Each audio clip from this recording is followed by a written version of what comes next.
कितना ही चिल्ला लो, झाड़ू छोड़ो, झाड़ू छोड़ो, ये गंदा काम छोड़ो, वो गंदा काम छोड़ो। अरे आप तरीका तो लेकर आओ, आप समाज को वो हिम्मत तो दो, वो आप वो समाज को सपोर्ट तो दो। हम सब प्रॉब्लम की बात करते हैं, जातिवाद हो रहा है, हमारा हमारा समाज पीछे जा रहा है, हमारे बच्चे पढ़ नहीं रहे, सॉल्यूशन पे बात क्यों नहीं कर रहे हो? अगर करोड़ों लोग मिलकर, करोड़ों लोगों के हाथ मिलकर एक परिवर्तन के लिए शुरुआत करें तो परिवर्तन आएगा। अब कई ऐसी एट्रोसिटीज हो जाती है, सिर्फ उस परिवार के आंसू पोंछ के आना सॉल्यूशन नहीं है, फोटो क्लिक करा के आना सॉल्यूशन नहीं है, जी। सिर्फ हवाबाजी करना सॉल्यूशन नहीं है। इतनी ही ऐसी घटनाएं हैं जिनमें कोई आज तक न्याय नहीं मिला। मनीषा वाल्मीकि का केस आज हम सबके सामने है। एक को सांसद बनाने से, एक को विधायक बनाने से, या एक को मुख्यमंत्री बनाने से कोई परिवर्तन नहीं आएगा। परिवर्तन सामूहिक प्रयास से आएगा। नहीं, ये वर्सेस क्यों चल रहा है कि आप या तो अम्बेडकरवादी बनो या फिर आप दूसरी जातियों के बनो? नहीं, ये वर्सेस में हमारा भला नहीं हो रहा है। हम लोगों को तो सबको साथ लेके चलना है, और सबको भाई भाई वोट बैंक की राजनीति करने वाला व्यक्ति, मैं नहीं मानती कि वो ईमानदार हो पाएगा, क्योंकि उसके लिए समाज वोटर है बस। जी। और वो वोट बैंक समझता है, मुस्लिम वोटर हो गया, दलित वोटर हो गया, तो वो सारे काम उस तरीके से करेगा कि सिर्फ वोट्स लेना हो।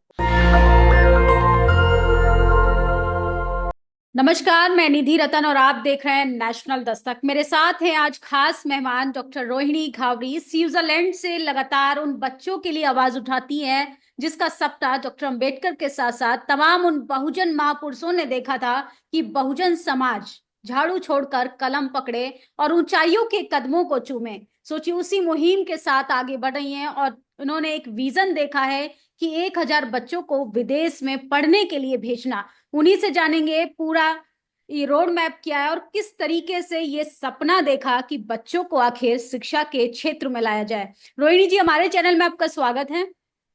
जी शुक्रिया, शुक्रिया निधि। जी। आपने बहुत अच्छा परिचय दिया और काफी अच्छे तरीके से एक्सप्लेन किया। अब मैं आपको आप विस्तार से समझाना चाहती हूँ कि एक्चुअल में हम लोग कर क्या रहे हैं। जी। आपने जिस मिशन के बारे में बात की, मिशन लक्ष्य 1000, जी। जब हम लोग 1 साल से उस पर काम कर रहे हैं तो हमने महसूस किया कि सिर्फ बच्चों को विदेश जाने में ही मदद नहीं चाहिए। जो लोग इंडिया में हमारे बच्चे स्टूडेंट्स हैं, जो स्टडी कर रहे हैं, जो गरीब परिवारों से हैं, जो आर्थिक रूप से कमजोर होने की वजह से, जो अपने पिता माता पिता की आर्थिक स्थिति की वजह से अपने सपनों से समझौता करते हैं, तो ये 1 साल के ड्यूरेशन में ये समझ आया कि बच्चों को और भी ज्यादा मदद की जरूरत है। जैसे आईआईटी में एडमिशन के लिए, यूपीएससी के प्रिपरेशन के लिए, कॉम्पिटिटिव एग्जाम की तैयारियों के लिए, साथ ही साथ नीट क्वालिफाई करने के लिए, आईआईएम, और ऐसी बहुत सारी फील्ड्स हैं जहां पर बच्चे सपना भी नहीं देख रहे हैं, और जो देख रहे हैं वो आर्थिक कमजोरी की वजह से उस सपने को छोड़ रहे हैं। तो अब जब हमने इसके बारे में विस्तार से समझा कि ऐसा क्या माध्यम लाया जाए, जी। क्योंकि देखिए बाबा साहब अम्बेडकर जी ने भी यही कहा है कि हमें शिक्षा बहुत जरूरी है, शिक्षित होना बहुत जरूरी है, क्योंकि विदाउट एजुकेशन हम लोग कोई भी पावर हासिल नहीं कर सकते हैं। उसी मुहिम के साथ, उसी सोच के साथ बाबा साहब के सपने को आगे बढ़ाते हुए, और आज 21वीं सदी में बाबा साहब के सपने को क्या नया वर्जन दे, किस तरीके से इस एजुकेशन और जो अपलिफ्टमेंट ऑफ सोसाइटी है उसको लेकर क्या काम करे, उस पर हमने विचार किया। फिर जी। हमने ये देखा कि हम एक फाउंडेशन बनाते हैं। फाउंडेशन क्यों बनाना जरूरी है? क्योंकि एक व्यक्ति शायद एक बच्चे की मदद कर देगा, दो लोग शायद एक बच्चे की मदद कर देंगे, लेकिन जब बच्चों की संख्या हजारों में है, लाखों में है, तो उनके लिए हमें हजारों, लाखों या करोड़ों लोगों को जोड़ना होगा। जी। क्योंकि छोटे लेवल पर बात करके हम लोग बहुत बड़ा चेंज नहीं ला सकते। तो एक ऐसा प्लेटफॉर्म तैयार करना है, उसको लेकर हमने जन पावर फाउंडेशन बनाया। अभी कुछ दिनों से अगर आप हमारे सोशल मीडिया पे देखेंगे तो लगातार जन पावर को लेकर आपको पूरी इंफॉर्मेशन मिलेगी। जन पावर है क्या, मैं इसके बारे में आपको थोड़ा सा विस्तार से बताती हूँ। जी। जी। जन पावर का मतलब, ये देखिए, लोग सोशल पावर के पीछे भागते हैं, पॉलिटिकल पावर के पीछे भागते हैं, लेकिन कभी भी कहीं भी लोग ये नहीं समझ पा रहे हैं कि as a individual person, as in हम लोग यहाँ पर एक कॉमन पर्सन, एक जनता की ताकत क्या है। हम लोग भी बहुत बड़ा चेंज ला सकते हैं अगर हम सब मिलकर कुछ बड़े बदलाव के लिए आगे बढ़े। अगर करोड़ों लोग मिलकर, करोड़ों लोगों के हाथ मिलकर एक परिवर्तन के लिए शुरुआत करें तो परिवर्तन आएगा। जी तो उसी प्रयास को लेकर, उसी सोच को लेकर हमने जन पावर नाम रखा। आपने हमारा लोगो देखा होगा, मैं आपको पिक्चर्स भी सेंड करूंगी जो आप अपने नेशनल दस्तक पे लगाए। उस लोगो में हम लोगों ने ये पूरा हमारे मिशन को लेकर के, हमारा मिशन और हमारा विजन है क्या। सबसे पहले तो हम इंडिया की यूनिटी के लिए काम करना चाहते हैं। हम लोग जाति, धर्म और किसी भी लड़ाई, क्योंकि इन सब लड़ाइयों से कोई बहुत बड़ा परिवर्तन नहीं आ रहा और हमारे समाज का टू बी फ्रैंक कोई फायदा नहीं हो रहा है। तो सबसे पहले तो लोगों को भारत के झंडे पे, इसीलिए हमने तिरंगा उसमें हमारे उसमें लोगों में दिखाया है। साथ ही साथ हमने जनता की पावर, तो हेल्पिंग हैंड्स कैसे खड़े होंगे, तो वो एक हमने अपने लोगों में दिया। साथ ही हमने यूनिटी का संदेश दिया, हमारा विजन क्लियर किया कि हम लोग करना क्या चाहते हैं। क्योंकि हम अपने आप को सीमित कर दे कि हम सिर्फ दलितों की बात करेंगे या हम स्वर्णों की बात करेंगे, हमें शिक्षा की बात करनी है। और शिक्षा की बात में हमें सबका सहयोग चाहिए। जो भी भारतीय सोच के साथ परिवर्तन चाहता है, क्योंकि देश का परिवर्तन या फिर देश में का डेवलपमेंट तभी होगा जब हर वर्ग की तरक्की ही है देश की तरक्की, ये मान के हमें चलना चाहिए। तो कई ऐसे लोग हैं जो मानवतावादी हैं, जो अपने आप को भारतीय पहचान को प्राउड फील करते हैं। जैसे मैं अभी स्विट्जरलैंड में हूँ, तो मेरी पहचान यहाँ पे एक भारतीय की है। मैं जितने भी इंडियन से मिलती हूँ तो वहां पर हमारी पहचान इंडियंस की है। हम लोग सब बोलेंगे कि हाँ भाई हम भारत से हैं। कोई भी अगर हमसे पूछेगा तो हम भारत से। तो जी वही चीज हमारे देश में भी आए कि हम सबसे पहले सर्वप्रथम भारतीय, ये जो हमारे संविधान में भी है कि we the people of India. तो जी हम लोग सबसे पहले भारतीय, तो हम इस स्लोगन के साथ सबको जोड़ना चाहते हैं। सब लोग मेन कॉज पे काम करना चाहते हैं, सबका सहयोग चाहते हैं। देखिए, मैं स्वर्णों से संघर्ष करने में भरोसा नहीं रखती, क्योंकि आज 21वीं सदी की जो जरूरतें हैं, जो आज की स्थिति है, इसमें हमें स्वर्णों का और सभी लोगों का सहयोग चाहिए। और जी सहयोग से हमें अपने लोगों को आगे बढ़ाना। अब राजनीति तो करनी नहीं है जो मैं लड़ा कर या लोगों को किसी भी तरह से भिड़ा कर जी एक तरीके से राजनीति में पहुंच जाऊं और उच्च पद पे पहुंच जाऊं। नहीं, हमें समाज का परिवर्तन करना है, समाज का विकास करना है, और सामाजिक विकास सबके सहयोग से सफल होगा। तो ये सोच के लिए हम लोगों ने सबसे पहले तो यूनिटी का संदेश दिया। फिर हमने बताया कि हम वर्जन, हमारा काम क्या है, हमारा विजन क्या है। हम एजुकेशन पे काम करना चाहते हैं, साथ ही हम अपलिफ्टमेंट ऑफ सोसाइटी के लिए। तो हमारा जो मेन सोर्स होगा, जो हमारा तरीका होगा, हमने एक ऐप बनाया है। उस ऐप को लॉन्च करने में थोड़े से टेक्निकल इशू आ रहे हैं, क्योंकि जब क्राउड फंडिंग होगी तो हमें बहुत सारी सिक्योरिटी और सेफ्टी का ख्याल रखना होगा। साथ ही साथ इतने स्टूडेंट्स का डाटा लेंगे हम लोग, तो वो डाटा किस तरह से हम सेव करें, तो उसके ऊपर हमारी पूरी टीम काम कर रही है। काफी अच्छी टीम, हमने आईआईटियंस हायर किए हैं इसके लिए, और वो लोग यूएस बेस्ड टीम के साथ काम कर रहे हैं। जी तो जैसे ही ऐप आ जाएगा तो हम लोग क्राउड फंडिंग रेज करेंगे उस स्टूडेंट्स के लिए। जैसे अगर हमारे पास 1000 स्टूडेंट्स की एप्लीकेशन आती है क्रॉस इंडिया, और बच्चे यहाँ पर लगता है कि इन बच्चों की प्रॉपर हमने प्रोफाइल चेक की, स्क्रूटनिंग की, वो सारी हमारा आईटी सेल और हमारी टीम करेगा। जो हमने एक ऑफिस भी स्टार्ट किया है जी इंदौर में, उसको लेकर। तो अभी ये जैसे ही होता है, हमारे पास 1000 स्टूडेंट्स, हमें लगता है कि इन बच्चों को अगर हमने 2-3 लाख की मदद की और इनको स्पॉन्सर किया, तो ये बच्चे कुछ बड़ा कर सकते हैं, कुछ अच्छा। क्योंकि यही हमारा रुकना है। देखिए, 12th पास तो बच्चे कर रहे हैं, ठीक है, कहाँ पर चूक हो रही है, कहाँ रुक रहे हैं। 12th के बाद में कॉलेज की एंट्री कैसे पहुंचाएं, एंट्री लेवल तक, वहां तक। जी क्योंकि आईआईटी के लिए आपको जेई क्लियर करनी पड़ेगी। जेई की कोचिंग होती है 2 से 3 लाख की। वहां पर बच्चे सोचते हैं कि जो जिनके माँ बाप 8-10 हजार कमा रहे हैं, जैसे देश के सफाई कर्मियों के बच्चे हो गए, घरेलू महिलाएं जो देश में काम कर रही हैं, जो घर में झाड़ू बर्तन पोछे का काम करती है, देश के ड्राइवरों के बच्चे, देश के चौकीदारों के बच्चे, देश के किसानों के बच्चे, ये वो लोग हैं जो 8-10 हजार की कमाई में अपना जीवन यापन कर रहे हो। और ये हमारी सबसे बड़ी सच्चाई है। अब जी ये कहाँ पर इतना बड़ा दिल दिखा पाएंगे या इतनी बड़ी हिम्मत कर पाएंगे कि 3 लाख 4 लाख की कोचिंग के लिए बच्चे को आईआईटी की तैयारी करे। अब वो बच्चा अगर कितना भी प्रतिभाशाली हो, वो चूक जाएगा यहाँ पर, और वो छोड़ देगा वो अपना सपना, और वो कोशिश करेगा कि मैं कोई भी ऐसा नॉर्मल स्टडीज कर लूँ और उसमें मैं 10-20 हजार की नौकरी। तो प्रतिभा दब गई यहाँ पर। तो अब जी इन प्रतिभाशाली बच्चों की हेल्प हम कैसे करेंगे। भाई, देश दुनिया में हमारे करोड़ों खरबों लोग रह रहे हैं, विदेशों में अलग अलग जगह पर रह रहे हैं। अब इनसे अगर हम लोगों ने $10, $20, विदेश में रहने वाले $100, अगर इनसे कंट्रीब्यूशन हमने ऑनलाइन लिया, क्योंकि ऑनलाइन इसलिए करना चाहते हैं कि समाज सेवा के नाम पर धांधली होती है, हम सब ने देखी है। और कई लोग जो अच्छे भी उतरना चाहते हैं उनके उनको शक की निगाह से देखा जाता है। तो सबसे पहले तो ट्रांसपेरेंसी शो की जाए। ऐप बनाने का रीजन ये है कि ऐप के माध्यम से हम हमारी फंडिंग शो करेंगे, हमारी जो स्टूडेंट्स आएंगे उनकी एप्लीकेशन शो करेंगे, हम लोग जो हमारे वॉलंटियर्स काम करेंगे हमारा काम कैसे हो रहा है। भाई विदेश में बैठा व्यक्ति भी अपने हमारे ऐप के थ्रू हमारे पूरे काम देख सकता है, हमारे ऑपरेशंस देख सकता है कि हमने इंडिया में कितने बच्चों की हेल्प की। क्योंकि ट्रस्ट बिल्ड करना और ट्रस्ट किसी का भी जीतना बहुत इंपॉर्टेंट है, क्योंकि हम लोग एक बहुत बड़े एक नोबल कॉज के लिए काम कर रहे हैं। तो हमें स्टेप बाय स्टेप उसको लेकर पूरा प्रॉपर तरीके से ध्यान रखना होगा। अभी तक निधि आप बिलीव नहीं करोगे, मैं हजारों इंटेलेक्चुअल से बात कर चुकी हूँ इस मिशन पे एवरी डे। क्योंकि स्विट्जरलैंड के टाइम में और इंडिया के टाइम में 4.5 घंटे का अंतर है। अब जी 3.5 का हो जाएगा, जैसे ठंड में 1 घंटा ज्यादा होता है, तो 3.5। तो मैं यहाँ के स्विट्जरलैंड के टाइम के हिसाब से सुबह 5 बजे उठ जाती हूँ। इंडिया में उस वक्त बजती 8-9 के करीब। तो लोग जो ऑफिस जाने के पहले जो इंटेलेक्चुअल्स है, अब उनके टाइम को भी मुझे वैल्यू करना होगा, वरना वो इवनिंग में मुझसे बात करेंगे। क्योंकि मेरी खुद की भी यहाँ पर जॉब है, तो मैं जॉब टाइम नहीं, तो मैं सुबह 5 बजे से उठ के कॉल स्टार्ट कर देती हूँ। मेरी पूरी कॉल लॉग आप देखोगे इंडिया में, मैं लोगों से मैं उन्हें अपना विजन समझा रही हूँ कैसे हम काम। और बहुत से सबसे अच्छी बात मुझे अब तक ये लगी कि इस विजन के साथ बहुत से इंटेलेक्चुअल्स जुड़ रहे हैं, जो प्रोफेशनल्स हैं। मतलब कई ऐसे अधिकारी जुड़ चुके हैं जो अभी तक समाज सेवा को समझते ही नहीं थे। वो जी सोचते थे हम करें तो करें कैसे। जी जिनकी कमाई 2.5 लाख 3 लाख रुपए महीने की है, हम उनके लिए प्लेटफॉर्म तैयार करना चाहते हैं कि आप भी कुछ पे बैक टू सोसाइटी कीजिए। आपकी एक छोटी सी कंट्रीब्यूशन से किसी बच्चे का भविष्य बदल जाएगा। और ये एक बच्चे का भविष्य नहीं बदलेगा, ये पूरे परिवार की पीढ़ी बदलेगी। आप कितना ही चिल्ला लो, झाड़ू छोड़ो झाड़ू छोड़ो, ये गंदा काम छोड़ो वो गंदा काम छोड़ो। अरे आप तरीका तो लेकर आओ, आप समाज को वो हिम्मत तो दो, वो आप वो समाज को सपोर्ट तो दो।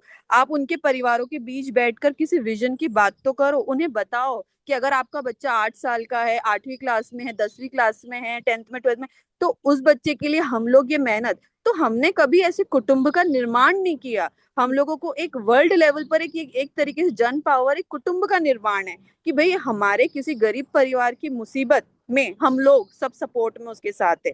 अब कई ऐसी एट्रोसिटीज हो जाती है जो कि सबसे ज्यादा घटनाएं जो अभी हम लोगों ने पिछले 5 से 7 साल से हमने देखी है, क्योंकि मैंने अभी तक अब समझा है इस पूरी एट्रोसिटीज और ये सब क्या। पहले तो मैं स्कूल और एजुकेशन में तो जब जब मैंने इसको गहराई से समझा कि जड़ क्या है, क्यों हो रही है, जी इनकी मदद कैसे करें। सिर्फ उस परिवार के आंसू पोंछ के आना सॉल्यूशन नहीं है, फोटो क्लिक करा के आना सॉल्यूशन नहीं है, जी सिर्फ हवाबाजी करना सॉल्यूशन नहीं है। उस परिवार की लीगल हेल्प करना इंपॉर्टेंट है, उस परिवार की फाइनेंशियल हेल्प करना इंपॉर्टेंट है। प्रॉपर तरीके से फॉलो अप लेना जरूरी है कि आज क्या हुआ, कितनी प्रोग्रेस हुई, क्या आपको न्याय मिलने में कहाँ अड़चन आ रही है। एक बार बस चले गए सॉल्यूशन। कितनी ही ऐसी घटनाएं हैं जिनमें कोई आज तक न्याय नहीं मिला। मनीषा वाल्मीकि का केस आज हम सबके सामने है। जी आज वो उस घटना को 5 साल हो गए, क्या उस परिवार को न्याय मिला? कि कैसे मदद करें ऐसे परिवारों की, कई ऐसे हजारों संख्या में। तो इन लोगों की हेल्प के लिए भी हमारा फाउंडेशन मदद करेगा। हम लोगों ने एक प्रोजेक्ट बनाया है कि हम लोग सभी स्टेट्स में एटलीस्ट 1,000 एडवोकेट्स की टीम बनाएंगे सभी स्टेट्स में। और ये बनाना इजी है, इतने लोग तो आराम से जुड़ेंगे हमारे साथ में। अब अगर कोई घटना होती है तो हमारा जो लीगल सेल है, हमारी जो उस स्टेट वाइज जो लीगल सेल बनाई है, वो उस घटना में जाएगा और वहां पर जाकर प्रॉपर तरीके से उस केस को फाइट कैसे करना है, कहाँ उस परिवार को फाइनेंशियल हेल्प लग रही है, वो हमारा फाउंडेशन करेगा। तो मतलब एक तरीके से अपनी समाज को अपना परिवार समझना है, जी उनके दुख सुख को पूरा अपनी गहराई से समझना है, तब जी जाकर परिवर्तन आएगा। हो सकता है कि मेरी बातें आज बहुत बड़ी लग रही हो कि ऐसा हो सकता है क्या, कई लोग मुझसे सवाल करते हैं और पूछ भी रहे हैं कि दीदी जो आप विजन दिखा रही हो क्या सच में ऐसा होगा। तो मैंने कहा होगा, क्यों नहीं होगा। अगर हमने बाबा साहब ने उस वक्त अंग्रेजों से लड़ाई लड़ी, उस वक्त की जो जातिवादी व्यवस्था थी उससे लड़ाई लड़ी, इतनी कठिन था उस वक्त। और उस वक्त तो अपना समाज जो दलित बहुजन समाज है वो भी इतना कमजोर था कि उनका भी साथ नहीं दे पाया बाबा साहब का। तो जी सोचो आज हमारे टाइम पे तो परिस्थिति बहुत बदली है। आज हमारे जैसे लोग विदेश में आकर बैठे हैं, पीएचडी कर रहे हैं, या कई लोग तो इन्हीं के समूह से हम परिवर्तन ला सकते हैं। जी और एक और चीज मैं बार बार कहती हूँ कि देखो, एक को सांसद बनाने से, एक को विधायक बनाने से, या एक को मुख्यमंत्री बनाने से कोई परिवर्तन नहीं आएगा। जी कभी नहीं आएगा, कितना ही करके देख लो। परिवर्तन सामूहिक प्रयास से आएगा, और सबको उसकी पहल करनी होगी, सबको कंट्रीब्यूशन देना होगा, और सामाजिक आंदोलन को मजबूत करके करना होगा। ये हमारी पूरी सोच है, निधि। जी। आपका भारत दौरा भी था और उसके बाद आपने जर्मनी में भी स्पीच दिया, वहां पर लोगों का कैसा रिस्पांस था? इस फाउंडेशन से लोग जुड़ रहे हैं? देखिए, जब मैं जर्मनी गई, वहां पर बाबा साहब और ज्योतिबा फूले, सावित्रीबाई फूले जी को याद करके वहां पर जयंती बनाई गई, जिसमें मुझे बुलाया गया, वहां पर मुझे स्पीच देने का मौका मिला। मैंने वहां पर कहा, सारी चीजें बताई कि हर बार 14 अप्रैल सेलिब्रेट करना और सेम प्रॉब्लम रिपीट करना, क्या ये सॉल्यूशन है? हम सब प्रॉब्लम की बात करते हैं, जातिवाद हो रहा है, हमारा हमारा समाज पीछे जा रहा है, हमारे बच्चे पढ़ नहीं रहे, सॉल्यूशन पे बात क्यों नहीं कर रहे हो? अगर मेरे हाथ में कहीं घाव हुआ है, तो मैं मेडिसिन की बात करूंगी, या मैं उसको लेकर बैठूंगी या ऑटोमेटिकली ठीक होना चाहिए? वो नासूर बन जाएगा, और जी हो सकता है मुझे अपना हाथ कट करना पड़े। दिस इज, तो हमें मेडिसिन की, हमें सॉल्यूशन की। तो मैंने वहां पर इंटेलेक्चुअल्स, क्योंकि वहां पर जर्मनी में बहुत से इंटेलेक्चुअल, हम लोगों ने यूरोप बेस्ड जयंती बनाई थी, तो यूरोप की कई कंट्रीज से, अलग अलग जगहों से लोग आए थे। जी तो काफी लोगों ने, फिर मैंने उनको कहा कि देखो, महापुरुषों का जो आंदोलन है, जिसको मैंने अब तक समझा, वो आंदोलन इतना पवित्र आंदोलन है कि ये आंदोलन ना पूरी ईमानदारी से और खून बेच के चलाया जाएगा। कमाने के लिए, नाम कमाने के लिए, फेम कमाने के लिए, पैसा कमाने के लिए, जो लोग इस आंदोलन में आएंगे, वो इस आंदोलन को खराब करेंगे, खत्म करेंगे। क्योंकि हमारे महापुरुषों की आप किसकी कहानी पढ़ते हो? आप बाबा साहब अम्बेडकर जी के बारे में पढ़ते हो, आप काशीराम साहब के बारे में पढ़ते हो, आप दीना भाना वाल्मीकि जी के बारे में। तो इनकी, आपने इन सब के अंदर अगर सबको अगर देखा, एनालिसिस किया, इनके सब में सेम क्या था? त्याग, तपस्या। इन्होंने घर नहीं बनाया, इन्होंने समाज को बनाया, इन्होंने अपना घर परिवार छोड़ दिया, अपनी पूरी जिंदगी समर्पित कर दी, अपने आप को पूरा, बोलते ना, ना हेल्थ का ख्याल रखा, ना मनी, ना फैमिली, तब जाकर ये आंदोलन सफल हुआ। अब आज ये कौन कर रहा है? मुझे टू बी फ्रैंक कोई नजर नहीं आता। मुझे तो एक तरफ से, जितना मैंने अब तक देखा है लोगों को, लालची लोग ही बड़ी बड़ी कारों में वीडियो बनाकर दिखा रहे, बड़े बड़े महल दिखा रहे। अरे, युवाओं के भविष्य बर्बाद करके अगर कोई एक व्यक्ति सफल हो भी गया, तो क्या पूरा समाज सफल हो सकता है? नहीं। हमें इस बात को समझना होगा। तो ये सारी चीजें हैं। देखो, अभी हमारे लिए सबसे इम्पोर्टेंट क्या है? देखो, अगर हम बार बार अंडर प्रिविलेज्ड पीपल की बात करें, अंडर प्रिविलेज कम्युनिटी की बात करें, क्योंकि हमने ये स्लोगन दिया है कि हम लोग अंडर प्रिविलेज पीपल, अब उसमें सब आ गए, सभी जाति धर्म की बात आ गए लोग। हम जाति धर्म की बात ही नहीं करेंगे, हमारे फाउंडेशन में धर्म की बात नहीं होगी और राजनीति की बात नहीं होगी। ये दो हमारी, एक वो बोलते हैं बाउंड्रीज सेट की है, कि आपस में भी लोग ना जाति की बात करेंगे, ना धर्म की बात करेंगे। अभी हमारी first round table meeting Delhi में होने वाली है 11 मई को। हमने उसकी पूरी तैयारी कर दी है। उस मीटिंग में हम सर्व समाज के लोगों को बुला रहे हैं। एक राउंड टेबल कॉन्सेप्ट इसलिए शुरू किया कि कम संसाधन में हमें अपने लोगों की, हमें भीड़ इकट्ठा नहीं करने, हमें नारे लगा के नहीं आना है, हमें वो वाली ताकत नहीं दिखानी कि चार लोग मंच पे कुर्ता पजामा पहन के बैठ के आ गए और वो गरीब व्यक्ति। क्योंकि देखो, अगर कोई मीटिंग होती है, सबसे बड़ा संघर्ष उस मीटिंग में आने में कौन करता है? एक गरीब व्यक्ति। ठीक है, वो गांव से आएगा, बस से आएगा, पसीने में आएगा, भूखा प्यासा आएगा, और उसको हम अपनी मीटिंगों में कहाँ जगह देते हैं? एक कोने में बिठा देते हैं। उस व्यक्ति की ना कोई सुनी जाती है, ना उसके कोई थॉट्स की वैल्यू की जाती है। इसलिए हमने राउंड टेबल कॉन्सेप्ट स्टार्ट किया। राउंड टेबल से भाई, कोई कितना ही बड़ा करोड़पति हो, कोई कितना ही गरीब हो, कोई कितना ही बड़े पद पे हो, कोई बिना पद पे हो, कोई शिक्षित हो, और या कोई फिर अशिक्षित हो, या फिर कोई स्टूडेंट हो, सब साथ में बैठेंगे, सब मिलकर सेम कॉज पे बात करेंगे, सर्व समाज के लोग मिलकर बात करेंगे, कोई ऊंच नीच का भेद नजर नहीं आएगा, सबके आइडियाज को सुना जाएगा। इसमें हम लोगों ने ना लिमिटेड सीट्स रखी है, कि हम लोग 100 के प्लस क्रॉस नहीं करेंगे, क्योंकि हमारा विजन भीड़ इकट्ठा करने नहीं, हम क्वालिटी में विश्वास रखते हैं, हम क्वांटिटी में भरोसा नहीं। दूसरी चीज, हमारे पास इतना पैसा नहीं है कि हम लोग 50-50 हजार, 1-1 लाख, 2-2 लाख की एक एक मीटिंग कराए। हमें तो शिक्षा में लगाना है पैसा, तो हम शो ऑफ करना ही नहीं चाहते। हमारा फाउंडेशन दिखावे में पैसा खर्च नहीं करेगा कि हम लोग जाकर कोई ऑडिटोरियम बुक करे, लाखों रुपए लगाए। नहीं, हम तो शिक्षा में 1-1 रुपए लगाना चाहते हैं। तो जो कम संसाधन में पॉजिटिवली क्वालिटी के साथ काम होगा, उस पे हम काम करेंगे। आप देखना, हमारी 11 मई की मीटिंग कितनी गजब की होने वाली। उसमें हम एक बहुत बड़ा संदेश देना चाहते हैं कि देखो, ये अब उसमें कुछ लोग अलग अलग जगह से आ रहे हैं, क्योंकि हमारा विजन है कि हम नेक्स्ट 6 मंथ्स में 100 राउंड टेबल मीटिंग्स करें। उसकी ऑलरेडी तैयारी स्टार्ट हो गई है, 30-35 मीटिंग तो अभी हमने फाइनल भी कर ली है अलग अलग जगहों पे। जैसे मध्य प्रदेश में हो गई 10 मीटिंग, उत्तर प्रदेश में हो गई, उत्तराखंड में हो गई, हिमाचल में हो गई, राजस्थान में हो गई, ये सभी जगह हमने ऑलरेडी। और लोगों का उत्साह मैंने जब देखा, जब इसकी शुरुआत की थी, मुझे लगा था कि ठीक है, अभी मैं एक कम उम्र की लड़की हूँ, 30-31 साल की हूँ, अभी मेरी बातों को किस तरीके से समझा जाएगा, क्या, क्योंकि देखिए लड़की का किसी भी सामाजिक आंदोलन में आना और सामाजिक बात करना आसान नहीं है। देखो जी। सावित्रीबाई फूले ने भी उस टाइम पे कितनी कठिनाइयां महसूस की थी। तो आज की जो जो बोलते 24th सेंचुरी की लड़कियों को बहुत से अलग अलग हर्डल्स करने, लेकिन जब लोगों ने मुझे इतनी हिम्मत दी, मतलब इतने पॉजिटिव कॉल्स आते हैं एवरी डे लोग यही चीज बोलते हैं, मैडम आप बस मिशन बताइए, हमें करना है। क्योंकि जी। लोग ना देख समझ चुके हैं कि शिक्षा पे तो ताकत लगा दो, बाकी सारी प्रॉब्लम्स हमारी ऑटोमेटिकली खत्म हो जी। जाएगी। तो शिक्षा शिक्षा आपके सोशल मीडिया पर देखते हैं आपकी जमकर आलोचना भी होती है, तमाम तरीके की प्रतिक्रियाएं भी दी जाती हैं। क्या रोहिणी घावरी वही लड़की है?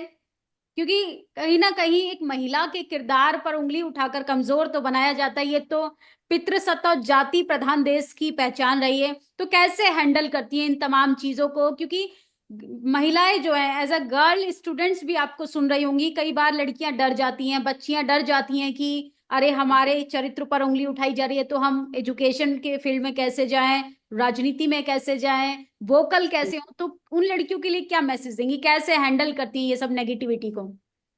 देखिए मैंने भी ये सारा सोशल मीडिया ट्रोलिंग ये सब मैंने कभी एक्सपीरियंस नहीं की थी अपनी लाइफ में, क्योंकि स्टूडेंट रही हूँ, ज्यादा एक्टिव नहीं थी। जी।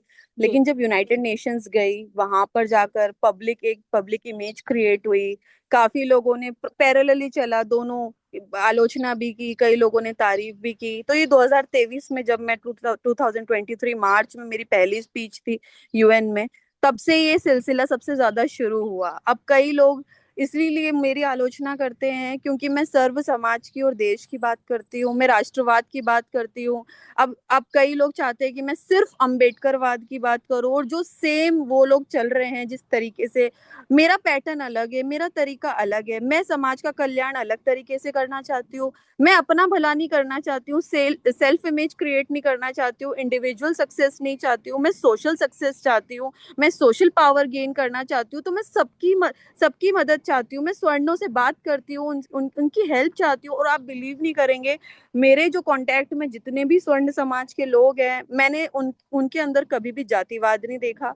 वो लोग सीरियसली हेल्प करना चाहते हैं। वो लोग बोलते हैं कि ठीक है, मिलकर जो सालों की गंदगी है, जो सालों की बुराई है, उसको मिलके खत्म करते, कोई तो सॉल्यूशन निकाले, कोई तो आए जो जोड़ने की बात करे, कोई तो एक ऐसा नहीं। ये वर्सेस क्यों चल रहा है कि आप या तो अम्बेडकरवादी बनो या फिर आप दूसरी जातियों के बनो? नहीं, ये वर्सेस में हमारा भला नहीं हो रहा है। हम लोगों को तो सबको साथ लेके चलना है। और सबको भाई, एजुकेशन में अगर फंडिंग में हमें सब लोग मदद करते हो और उससे हमारे गरीब बच्चों की एजुकेशन में हेल्प मिलती है, तो हमें इस पे फोकस करना है या फिर हम उनसे लड़ते रहें, हम उनको गालियां देते रहें, हम देवी देवताओं की आलोचना? भाई 80 करोड़ अगर हिंदू हैं देश में, और अगर वो लोग मानते हैं कि वो धर्म के लिए हैं, लड़ते हैं, तो हमारी लड़ाई उनके साथ लड़ने से बेहतर है कि हम एजुकेशन पे ध्यान दें।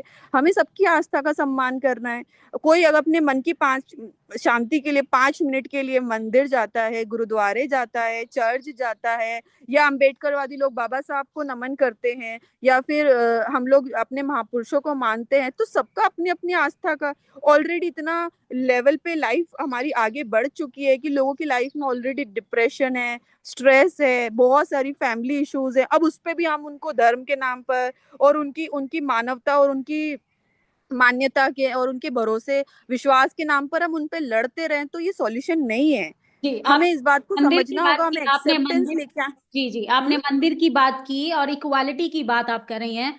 लेकिन जब मंदिर जाने की बात आती है तो एक विशेष जाति के लोग, विशेष डिप्रेस क्लास जिसको कहा जाता है, उन लोगों को प्रताड़ित करते हैं, क्योंकि प्रभु पर तो किसी एक का कॉपीराइट नहीं है। इस एंगल को आप कैसे देखती हैं? क्योंकि डिस्क्रिमिनेशन तो कहीं ना कहीं सवर्ण समाज को ही खत्म करना पड़ेगा, जिसने जाति बनाई, शुरुआत खत्म करने की वहीं से होनी चाहिए।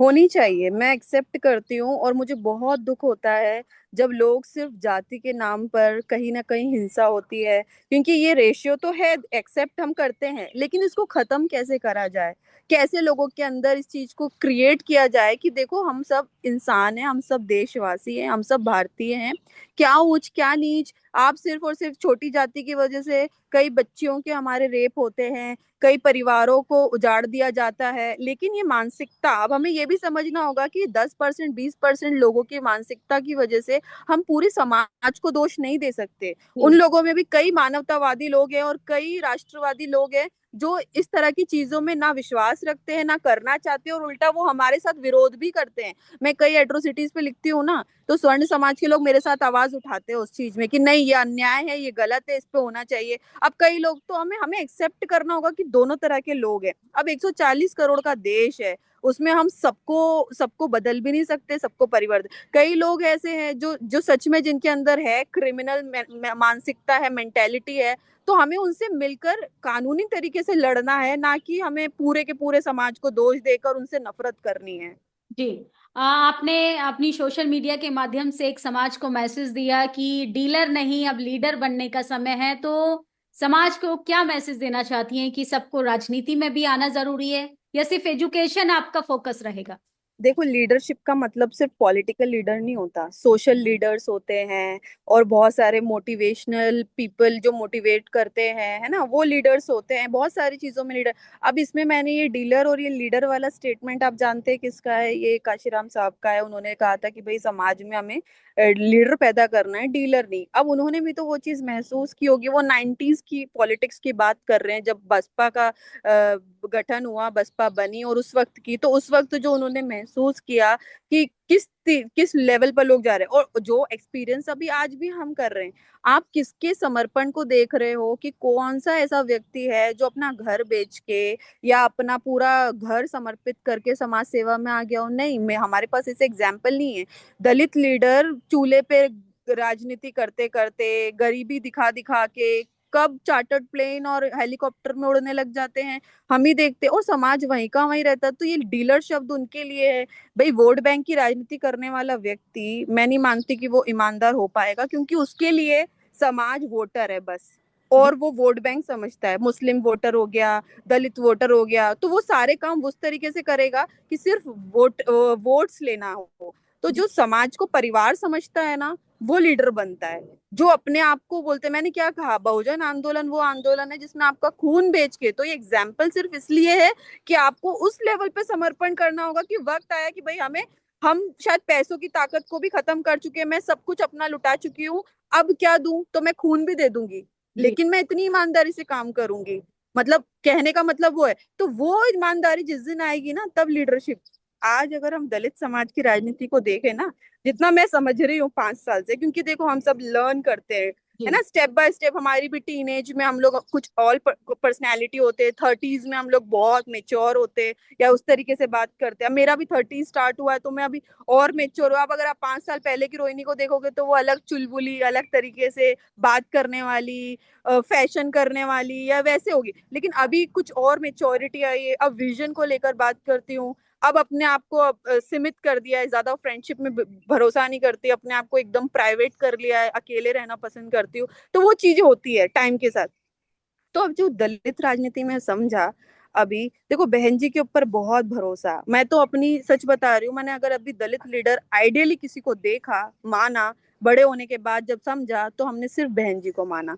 मतलब मेरी न्यूज 2019 में जब प्रिंट हुई थी, जब पहली बार मैंने मीडिया फेस की, और दैनिक भास्कर के रिपोर्टर्स आए रात को 11 बजे, उन्होंने मुझसे पूछा कि भाई आप किसको अपना आइडियल मानती हो आज की राजनीति में, मौजूदा राजनीति में? तो मैंने कहा बहन जी को। उस वक्त तो शायद मैं बहन जी को उतना समझती थी, लेकिन मेरे पापा ने हमारे दिमाग में ये फीड किया था कि क्या एक एक आयरन वुमेन, एक आयरन लेडी है, देखो किस तरीके से उन्होंने उत्तर प्रदेश में राज किया, 3 बार मुख्यमंत्री। तो वो चीज हमारे दिमाग में तब से आ गई थी, तो हमने उनको माना। लेकिन अभी उनका भी कुछ वक्त से हमने देखा कि वो समाज चाहता है कि वो उनके बीच आए, और उनकी उम्र भी अभी उतनी नहीं हुई है कि वो समाज के बीच ना आए।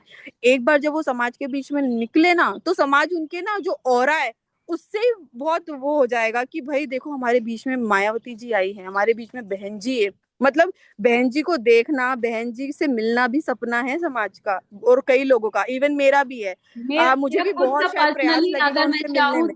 पर्सनली भी मैं चाहती हूँ कि मैं एक बार बहन जी से रूबरू हूँ। एक सवाल लेंगे हाँ। रजनी जी कि जिस तरीके से आप स्विट्जरलैंड में, तमाम लोगों का सपना होता है स्विट्जरलैंड जाने का, वेल सेटल लाइफ आप जी रही हैं, आप क्यों इस पचड़े में आना चाहती हैं कि एजुकेशन लोगों को कलम की ओर लेकर जाना है? जीने दीजिए जैसे लाइफ जी रहे हैं। नहीं, देखिए क्या हुआ है, 2020 में मेरी और मेरे परिवार की जिंदगी कुछ और थी। जी। आइलेट्स की एग्जाम के लिए मेरी मम्मी ने मंगलसूत्र गिरवे रखा था, और मेरी एग्जाम की तैयारी फीस भरी थी, 13,000 रुपये उस टाइम पे फीस होती थी। आईडीपी से मैंने अपनी एग्जाम दी थी, तो उतनी बुरी हालत स्थिति थी। एक बार जब मुंबई गई और अमेरिका का वीजा रिजेक्ट हुआ मेरा, तो मैंने अपनी फाइल फेंक दी। मैंने बोला कि कितना पैसा लगा, मम्मी पापा कैसे लेके गए, और कितना मुश्किल है, शायद मुझे ये विदेश का सपना छोड़ देना चाहिए, क्योंकि इतना बर्डन वो। लेकिन जैसे ही मैं 2020 के नवंबर में स्विट्जरलैंड आई, अपने परिवार की स्थिति को जिस तरीके से परिवर्तित होकर देखा, महसूस किया, मतलब हमारे लिए, मेरे परिवार के लिए 1 लाख रुपए की 1 लाख रुपए एक साथ देखना भी बहुत बड़ी बात है, कि भाई कैसे 1 लाख कैसे आएगा ऐसे। लेकिन जब मैं यहाँ पर आई, जब मैंने छोटे छोटे काम शुरू किए, अपने पार्ट टाइम जॉब शुरू की, मेरी फर्स्ट जॉब मेरे, क्योंकि जुनून था, गरीबी देख के आई थी, जी। कैसा संघर्ष, मम्मी पापा ने कैसे चारों बच्चों को पाला, हम 4 भाई बहन हैं, कैसे उन्होंने अपनी जिंदगी को, मतलब साल में शायद मेरी मम्मी ने एक बार साड़ी खरीद ली तो खरीद ली, पापा ने खरीद लिए एक दो बार कपड़े तो खरीद लिए, ऐसा। हम तो त्योहारों पे भी कपड़े नहीं खरीदते थे, मैंने तो कई त्योहार बिना नए कपड़ों के, जब आसपास के बच्चे नए कपड़े पहनते थे, हम उनको देख के खुश हो जाते थे, क्योंकि हमारे मम्मी पापा पूरा पैसा हमारी एजुकेशन में लगा रहे थे। चारों बच्चों को केंद्रीय विद्यालय में पढ़ाना आसान नहीं था, जी। जिसमें मम्मी सफाई कर्मी है, पापा की भी नौकरी समाज सेवा की वजह से छूट गई थी 20-25 साल पहले, तो फिर उसके बाद उन्होंने भी कोई ज्यादा ठीक से काम किया नहीं, तो इनकम सोर्स एक ही है। और देखो, ईमानदारी की रोटी से पली हूँ, तो मैं तो कभी इस बात को, आज मेरा इंटरव्यू अगर 10 साल बाद भी सुनोगे तो मेरे सेम स्टेटमेंट होगी, क्योंकि सच सच होता है, सच में कोई परिवर्तन नहीं होता। जो बोल दिया वो जो है, जिंदगी में महसूस किया वो देखा। अब जो 5 साल में देखा कि कैसे लाखों रुपए कमाना मैंने शुरू किए यहाँ आकर, और क्या घर परिवर्तन हुआ, घर में जिस तरीके से चेंज आया। और जैसे मेरे घर में जब मैं आई थी ना, ठीक से पेंटिंग भी नहीं हुई थी, बहुत ही, मतलब मैं बता सकती हूँ आपको, एकदम निम्न स्तर का, सारी चीजें एकदम, बस खा रहे थे और पढ़ाई कर रहे थे, कोई शौक पूरे नहीं कर रहे थे माँ बाप और परिवार। लेकिन जब 5 साल में उन लोगों को, आज हमारे पड़ोस के लोग और आसपास के लोग देखते, क्या गजब परिवर्तन हुआ है, कि रोहिणी देखो, मेरी मम्मी ने जिसने एक मंगलसूत्र गिरवे रख के पढ़ाया था, उनको मैंने लाखों का सोना दिला दिया अपनी कमाई से यहाँ रहकर। पापा के लिए अच्छी जिंदगी, उनको, मैं अभी आई थी तो मैंने उनके लिए 1.5 लाख का एक फोन खरीदा, लेकर गई, उनकी घड़ी, ये सब कुछ मैं अच्छा करती हूँ, क्योंकि देखो माँ बाप की उम्र ना, हम बोलते हैं बढ़ रही नहीं है, कम हो रही है। तो जी। हमारी तो शौक पूरे हो जाएंगे, हम तो अभी यंग हैं, हम, लेकिन उनके शौक पूरा करना जरूरी है, तो मैं अपना उनके ऊपर ज्यादा फोकस रखती हूँ, कि जैसे पापा का अभी बर्थडे था, तो कितना अच्छा उनके लिए करना है, पापा के अकाउंट में 50,000 दे दिया है, ये कर दिया वो, तो ये छोटी छोटी चीजें, तो उनको खुशी महसूस होती है, उनको अच्छी जिंदगी दी। तो ये उनके बर्डन सारे अपने ऊपर ले लिए, तीनों भाई बहनों के एजुकेशन का खर्चा सब कुछ उठाना शुरू करा। तो अब ये जब परिवर्तन देखा, तो मुझे समझ आ गया कि ये कैसे हुआ है, एजुकेशन से। यहाँ नहीं आती तो परिवार इतना सुखी हो नहीं पाता, तीनों भाई बहन पढ़ नहीं पाते, पीढ़ियां बदल नहीं पाती। तो अब सेम चीज मैं अपनी समाज के हर बच्चे के साथ चाहती हूँ, उन्हें भी मैं सेम चीज समझाना चाहती हूँ, कि देखो, हम सिर्फ ना ये 18 से 25 साल की उम्र में मेहनत कर लो, तो 50 साल हमारी जिंदगी बहुत सुकून से बीतेगी। ना हमारे साथ जातिवाद होगा, ना हमारे को, हमें कोई गरीबी के नाम पे मारेगा, ना हमें किसी भी तरीके से कोई प्रॉब्लम होगी। तो बस यही है। अभी मैं अपना जिंदगी में अच्छी जॉब लगी है, मेरी पीएचडी भी फिनिश हो गई लास्ट ईयर, मैं गायब हो सकती हूँ, आप सब देखोगे भाई ठीक है, रोहिणी बहुत अच्छी जिंदगी जी रही है, लेकिन खुद का पैसा कमाया, खुद का खाया और खुद का घर बनाया, यही जीवन का मतलब नहीं है ना। हमें तो परिवर्तन चाहिए। मैं तो चाहती हूँ कि जब मैं मरूं, तो लाखों लोग मुझे इसलिए याद करें कि मैंने उनकी जिंदगी को परिवर्तन में लाए और उनके लिए काम किया, बस ये सोच के साथ। इसीलिए यहाँ बैठकर भी रात रात भर सोती नहीं हूँ, सोशल रिफॉर्मर की यूट्यूब पे वीडियोस देखती रहती हूँ, कि कैसे अपने समाज के अंदर वो क्रांति जगाया जाए, कैसे अपने लोगों को वो समझाया जाए, क्योंकि देख चुकी हूँ कि नेता उनको सिर्फ यूज एंड थ्रो कर रहे हैं, युवाओं के जय भीम के नारे रोड पे लगवा लगवा के मुकदमे करवा रहे हैं, बहुत बिगड़ रहा है। तो उस पे अगर कुछ अच्छा कर पाए, हजारों नहीं तो लाखों नहीं तो हजारों का ही कर पाए, तो कुछ तो करें, बस ये सोच के साथ। इसीलिए यहाँ पर बैठकर भी करती रहती हूँ काम। अभी मेरे यहाँ पर कुछ मीटिंग्स है, क्योंकि मैं यूरोप के लोगों को इस पूरी मुहिम से जोड़ना चाहती हूँ, विदेश में रह के उनके अंदर भी ये जगाना चाहती हूँ कि देखो आपका जीवन तो हो गया, आप अपने बच्चों को कितनी फर्स्ट क्लास लाइफ देख रहे हो। मैं जर्मनी में एक जाटव फैमिली रविदासिया परिवार के घर गई, जब मैंने वो सांपला अंकल जी के घर, मैंने उनका फोटोज, उनकी लाइफस्टाइल इसलिए शेयर की समाज के सामने कि देखो 40 साल पहले जब अंकल जी वहां से इंडिया से जब बाहर आए थे विदेश, कितना बड़ा 40 से ज्यादा हो गए, 50 साल हो गए होंगे, तो कितना स्ट्रगल था उस टाइम पे यूरोप जर्मनी में आना। आज उनका करोड़ों का घर है, उनकी लाइफस्टाइल, उनकी बेटियां हमें फॉरेनर लग रही है। आप मेरे अगर फोटोज में देखोगे तो उनकी बेटियां लगेगी नहीं कि वो, तो कितना बड़ा परिवर्तन एक परिवार में एजुकेशन और उस पे आया है। तो अगर यही परिवर्तन अपने हर घर में आ जाए, क्यों हम झुग्गी झोपड़ियों में रहने के लिए पैदा हुए वहीं रहेंगे, वहीं मर जाएंगे क्या? हमारी जिंदगी नहीं बदलेगी क्या? हम क्यों नहीं देखे भाई बड़े घर के सपने? हमारे बच्चे क्यों नहीं अच्छा जिंदगी जिए, अच्छी लाइफस्टाइल जिए? क्यों नहीं करें वो? तो उनको ये चीज उनके अंदर ये जगानी है हमें, और उनके लिए हमें काम करना है। जी और मैं अपने आप को बोलते ना, हर व्यक्ति अपनी क्षमता जानता है। मैं अपनी क्षमता जानती हूँ, मैं अपने आप को जानती हूँ। मतलब मेरी लाइफ में अगर मेरी 31 साल की उम्र है, कोई एक व्यक्ति, सिंगल व्यक्ति ये चीज नहीं बोलेगा पूरी दोस्ती में, रिश्तों में, हर चीज में, कि रोहिणी ने धोखा दिया। तो जो व्यक्ति अपने आप को इतना कंट्रोल में रखे, क्योंकि देखो कर्मा बहुत पावरफुल होते हैं, मैं बिलीव करती हूँ। और मैं अपने युवाओं से भी ये कहूंगी कि अपने कर्मास हमेशा क्लियर रखो, कोशिश करो किसी का भी अच्छा करने का, लोगों की लाइफ को डिस्ट्रॉय मत करो, कुछ भी गलत मत करो। तब जाकर आप अपना, मतलब सफलता तभी हासिल होगी जब आप अपने आप में परिवर्तन लाओगे, तो ये इम्पोर्टेंट है। जी। जी, हजारों दर्शक आपको सुन रहे हैं, हजारों दर्शक आपको देख भी रहे हैं, जिसमें बहुत सारे स्टूडेंट्स भी रहेंगे। कोई मेल आईडी, कोई कांटेक्ट नंबर आप देना चाहेंगी बहुत दर्शकों को? इम्पोर्टेंट, जी बहुत इम्पोर्टेंट, ये देना इम्पोर्टेंट था। मैंने अपना पर्सनल नंबर शेयर इसलिए किया है सबसे, मेरा जो इंडियन नंबर है जिसपे मैं व्हाट्सएप यूज करती हूँ, और अभी तक तो वो हजारों लोगों तक पहुंच चुका है। जी इस नंबर को देने का रीजन सिर्फ ये है कि लोगों को एक कनेक्शन फील हो, कि ऐसा ना लगे कि दीदी ने पीएचडी कर ली है, वो विदेश में है, तो अब उनका लेवल इतना अप हो गया है, हम कहाँ बात करेंगे उनसे। नहीं, मैं आज भी आपकी बहन हूँ, आपके साथ में रहने वाली बेटी हूँ। आप मुझे कभी भी फोन कीजिए, मैसेज कीजिए, स्पेशली व्हाट्सएप पे, क्योंकि मैं भी बिजी होती हूँ, तो आप मुझे ड्राफ्ट, और उनको मैं जोड़ती हूँ और अपनों से बात। तो ये नंबर हमारा इसीलिए देती हूँ मैं, कि हमसे कनेक्शन फील्ड हो इम्पोर्टेंट। तो आप मेरा नंबर नोट करिए। आप सभी दर्शकों से मैं कहती हूँ कि नंबर नोट कीजिए, ईमेल आईडी नोट कीजिए, और इसके इसके थ्रू हम लोग आपको अपने ग्रुप से जो भी जोड़ेंगे, और जैसे ही ऐप आ जाता है तो फिर ऐप पे तो आपको सब कुछ अवेलेबल मिलेगा। जी तो बहुत नंबर हमारा है जी +917470351206। इस पे आप व्हाट्सएप पे मुझे कभी भी मैसेज कर सकते हैं।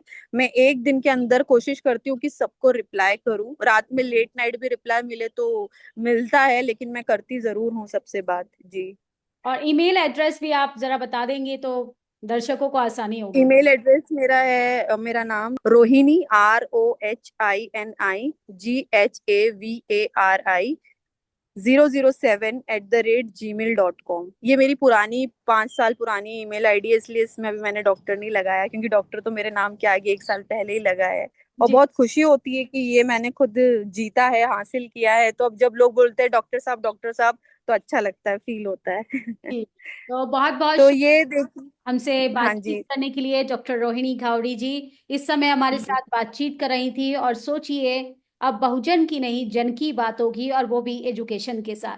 हमारी बातचीत बिल्कुल। पर आपकी क्या प्रतिक्रिया है, कमेंट बॉक्स में जरूर बताएं। और रोहिणी जी की बात से अगर आप सहमत हैं तो आप अपनी राय कमेंट बॉक्स में जरूर दे सकते हैं। बहुत बहुत शुक्रिया।